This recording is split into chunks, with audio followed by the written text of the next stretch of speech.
नमस्कार दोस्तों, स्वागत है आप सभी का जीके ट्रिक्स खजाना चैनल के अंदर। तो हम पढ़ रहे थे अपनी इंडियन ज्योग्राफी को और उसके अंदर हम बातचीत कर रहे थे अपने फिजिकल रीजन ऑफ इंडिया के। तो इसके अंदर हम फिजिकल रीजन ऑफ इंडिया के अंदर लगभग हमने सभी टॉपिक को कंप्लीट कर लिया है। आज कुछ एक या दो टॉपिक बाकी हैं पर्वतमालाओं से रिलेटेड, तो उसको कंप्लीट करके इस टॉपिक को यहाँ पे ख़त्म करेंगे हम। तो अगर इससे पहले की वीडियो अगर आपने नहीं देखे हैं तो मैं लिंक डिस्क्रिप्शन में दे रहा हूँ, तो आप जाके उनको देख सकते हैं।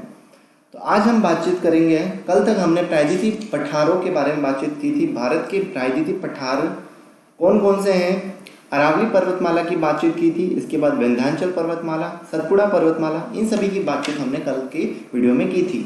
आज हम करेंगे सह्याद्री पर्वतमाला के बारे में बातचीत, नीलगिरी की पहाड़ियाँ और दक्षिण के अंदर जो जो पहाड़ी आती है उन सब के बारे में जानेंगे कि क्या क्या इंपॉर्टेंट चीज़ें जो एग्जाम के लिए पता होनी चाहिए। तो बढ़ते हैं सबसे पहले अपनी सह्याद्री पर्वतमाला की ओर।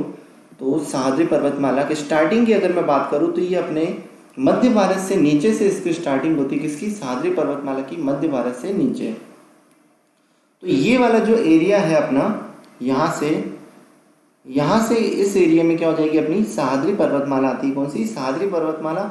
और इसके बाद यहाँ पर नीचे जब सह्याद्री पर्वतमाला खत्म होती है तो यहाँ पर आती है अपनी नीलगिरी की पहाड़ी। किसकी आती है? नीलगिरी की पहाड़ी आती है। कौन सी? नीलगिरी की पहाड़ी। नीलगिरी की पहाड़ी पे आके यहाँ पे बात खत्म होती है, अपनी स्टार्टिंग अपनी यहाँ से हो गई है। अब और इम्पोर्टेंट क्या बात है जो आपको पता होनी चाहिए यहाँ पे, कि सह्याद्री पर्वतमाला की स्टार्टिंग की अगर मैं बात करूं तो यहां से स्टार्ट हुई है ये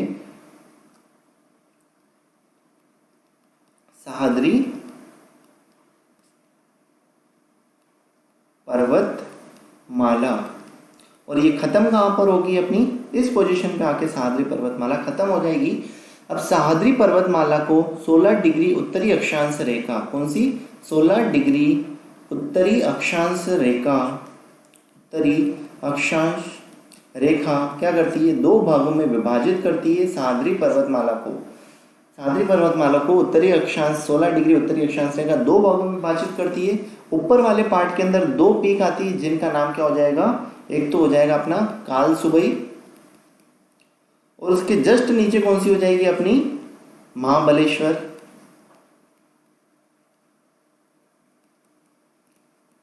और जब दक्षिणी सह्याद्री की अगर मैं बात करता हूं तो दक्षिणी सह्याद्री में दो पीक आती है, उन पीक का नाम क्या हो जाएगा? एक तो पुष्पगिरी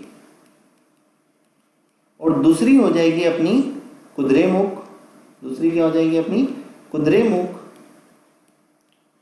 और इम्पोर्टेंट बात क्या है कि यहाँ पर ये जो अपनी पुष्पगिरी और कुद्रेमुख हैं, ये दोनों कहाँ पर पाई जाती है? अपनी ये कर्नाटक के अंदर। कहाँ पे मिलेंगी अपन को? कर्नाटक में। और कालसुबई और महाबलेश्वर कहाँ पे मिलेंगी अपन को? एमपी के अंदर। कहाँ पे मिलेंगी? मध्य प्रदेश के अंदर मिलती हैं, एमपी के अंदर मिलेंगी कालसुबई और महाबलेश्वर की। अब इनके क्रम के बारे में अगर मैं आपको बताऊं कि हाईएस्ट पीक का क्रम घटते हुए क्रम में, तो हाईएस्ट पीक के लिए सबसे फर्स्ट नंबर की जब बात करूंगा तो क्या आता है अपना? सबसे फर्स्ट नंबर पे जो आएगी वो कौन सी आएगी? अपनी कुद्रेमुख।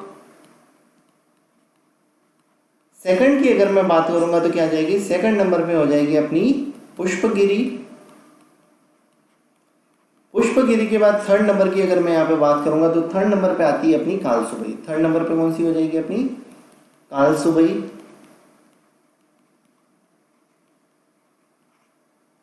और फोर्थ नंबर पे कौन सी हो जाएगी? अपनी फोर्थ नंबर पे हो जाएगी अपनी महाबलेश्वर। तो ये पिक का क्रम भी आपको ध्यान में रखना होगा। इससे रिलेटेड क्वेश्चन भी पूछे जाते हैं। जब हम क्वेश्चन को करेंगे तब आपको इससे रिलेटेड में क्वेश्चन पेपर बता देता हूँ। अब सह्याद्री पर्वतमाला की इंपॉर्टेंट बातें थी, दो बातें इंपॉर्टेंट है। एक तो 16 डिग्री उत्तरी अक्षांश रेखा क्या करती है? इसको दो भागों में विभाजित करती है। एक तो है ना उत्तरी सह्याद्री और एक दक्षिणी सह्याद्री हो जाएगा। और दूसरी बात क्या हो जाएगी कि यहाँ पर हिमालय के बाद भारत की दूसरी लंबी पर्वतमाला है, ठीक है ना। तो हिमालय के बाद भारत की दूसरी लंबी पर्वतमाला है तो कोई कौन सी मिलेगी अपन को? सह्याद्री पर्वतमाला। और इसकी लंबाई कितनी है? 1500 किलोमीटर की लंबाई में फैला हुआ है कौन सा? सह्याद्री पर्वतमाला। तो ये इंपॉर्टेंट बात आपको इससे रिलेटेड पता होनी चाहिए। यहाँ पर अपनी क्या हो जाएगी, उत्तरी सह्याद्री की मैं बात करूँ तो ये अपना उत्तरी सह्याद्री का एरिया हो जाएगा, और ये नीचे वाला कौन सा हो जाएगा अपना दक्षिणी सह्याद्री।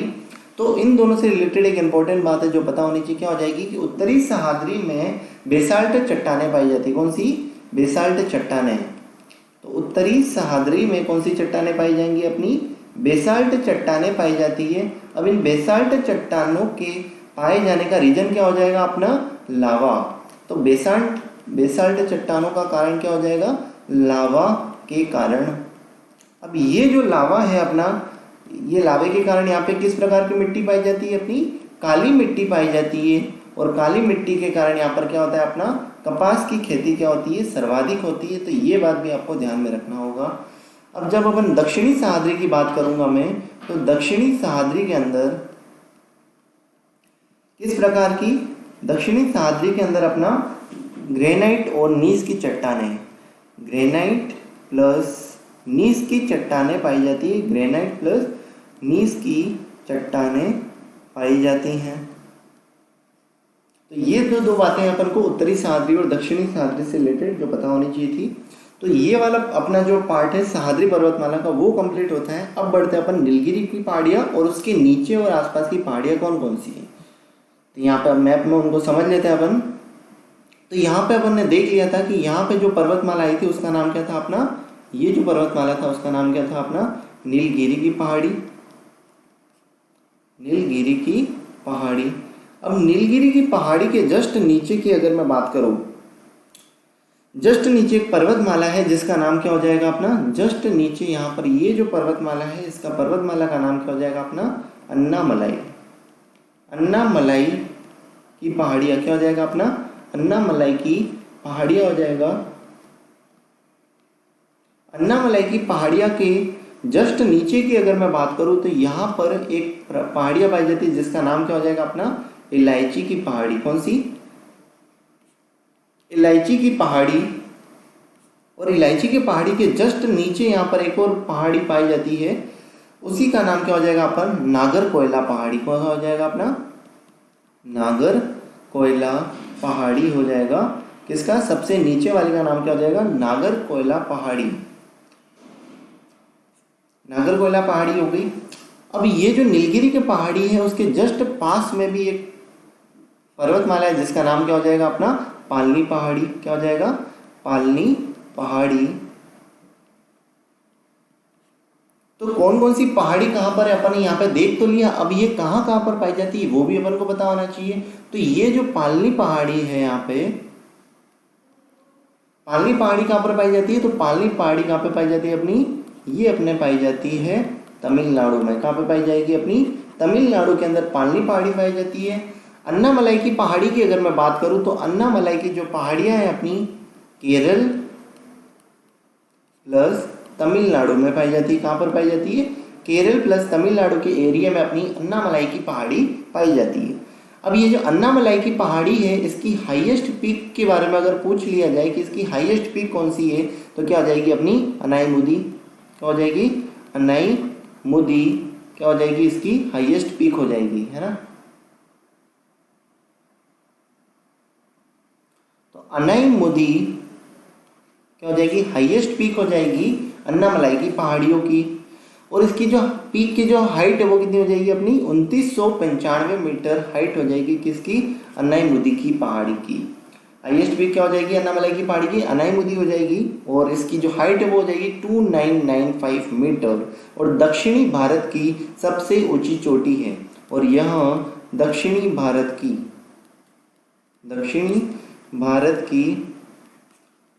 सबसे ऊंची चोटी, दक्षिणी भारत की क्या हो जाएगी? सबसे ऊंची चोटी हो जाएगी या सबसे ऊंची पीक हो जाएगी। कौन सी? अनाईमुदी की चोटी या अनाईमुदी की पीक। अब नेक्स्ट आता है अपना इलायची की पहाड़ी। तो इलायची की पहाड़ी अपन को कहाँ पे मिलती है? ये अपन को मिलेंगी केरल के अंदर। केरल के अंदर क्या मिलती है अपन को? इलायची की पहाड़ी मिलती है। इसको कार्डमम पहाड़ी भी कहते हैं। क्या बोलते हैं अपन? कार्डमम पहाड़ी भी बोलते हैं। तो इसके बाद देखते हैं कि नागरकोइला की पहाड़ी। तो नागरकोइला की पहाड़ी अपन को कहाँ पे मिलेगी? नागरकोइला की पहाड़ी मिलती है अपन को तमिलनाडु के अंदर। कहाँ पे मिलेगी? तमिलनाडु के अंदर। और यह दक्षिण भारत की, किसकी? दक्षिण भारत की अंतिम पहाड़ी है, दक्षिण भारत की अंतिम पहाड़ी कौन सी हो जाएगी अपनी, नागरकोइला की पहाड़ी। अगर पूछ ले कि दक्षिण भारत की अंतिम पहाड़ी कौन सी हो जाएगी तो नागरकोइला की पहाड़ी, और यह कहाँ मिलेगी अपन को, तमिलनाडु के अंदर। अब यहाँ पे अपन ने लिखा है कि नीलगिरी की पहाड़ी की बात कर रहे थे अब, तो नीलगिरी की पहाड़ी से रिलेटेड कुछ है ना जो फैक्ट्स हैं जो अपन को पता होने चाहिए, तो वो देख लेते हैं यहाँ पे। नीलगिरी की पहाड़ी की अगर मैं बात करूँ तो इसकी जो पीक होगी उसकी हाइट कितनी हो जाएगी। सबसे पहले बात करता हूँ मैं हाईएस्ट पीक। नीलगिरी की पहाड़ी की हाईएस्ट पीक हो जाएगी अपनी डोडा बेटा, डोडा बेटा हो जाएगी हाईएस्ट पीक, और इसकी जो हाइट हो जाएगी वो हो जाएगी अपनी 2623 मीटर हाइट है। कितनी, 2623 मीटर हाइट हो जाएगी। और दक्षिण भारत की सेकंड हाईएस्ट पीक, दक्षिण भारत की सेकंड हाईएस्ट पीक हो जाएगी। तो पहली हाईएस्ट अगर पूछ ली जाए कि दक्षिणी भारत की सबसे हाईएस्ट पीक की अगर मैं पूछ लूँ यहाँ पर तो क्या हो जाएगा, दक्षिण भारत की सबसे हाईएस्ट पीक कौन सी हो जाएगी अपनी, अनाईमुदी हो जाएगी। लेकिन क्वेश्चन पूछ लिया जाए कि दक्षिण भारत की सेकंड हाईएस्ट पीक कौन सी है, तो दक्षिण भारत की सेकंड हाईएस्ट पीक कौन सी हो जाएगी अपनी यहाँ पर, डोडा बेटा सेकंड हाईएस्ट पीक हो जाएगी, जिसकी हाइट कितनी हो जाएगी, 2623 मीटर हो जाएगी। अब इनके बारे में और कुछ फैक्ट है जो पता होने चाहिए कि नीलगिरी की पहाड़ियों का जो विस्तार है, विस्तार अधिक कहाँ पर मिलेगा अपन को, केरल के अंदर। विस्तार अधिक कहाँ पर मिलता है, तो केरल के अंदर इसका क्या मिलता है अपन को, अधिक विस्तार मिलता है। और पश्चिमी घाट को पूर्वी घाट से जोड़ने का कार्य कौन करता है, ये अपना नीलगिरी की पहाड़ियाँ क्या करती हैं, पश्चिमी घाट को पूर्वी घाट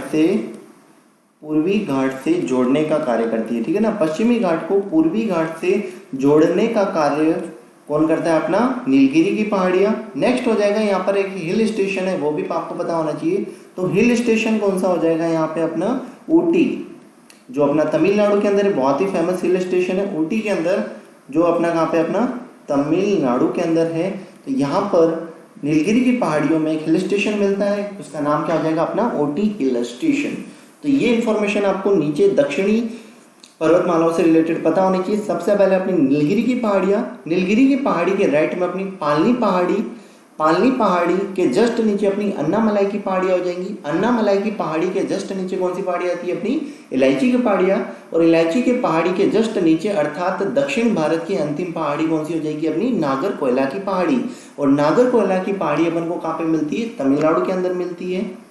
अगर पूछ लिया जाए कि दक्षिणी भारत की सबसे ऊंची चोटी कौन सी हो, तो क्या हो जाएगा अपना, अन्नाईमुदी हो जाएगी। और पूछ लिया जाए कि दक्षिणी भारत की सेकंड हाईएस्ट पीक कौन सी होगी, तो नाम क्या होगा अपना, डोडा बेटा, जो नीलगिरी की पहाड़ियों पर पाई जाती है। तो ये दक्षिणी भाग के अंदर कुछ अपनी जो पर्वतमालाएं थी उनसे रिलेटेड अपन ने बातचीत कर ली। कुछ और है ना अपनी ये ना पर्वतमालाओं में कुछ और यहाँ पर पहाड़ी रह जाती है, तो उनको यहाँ पर देख लेते हैं। कुछ और पहाड़ी है,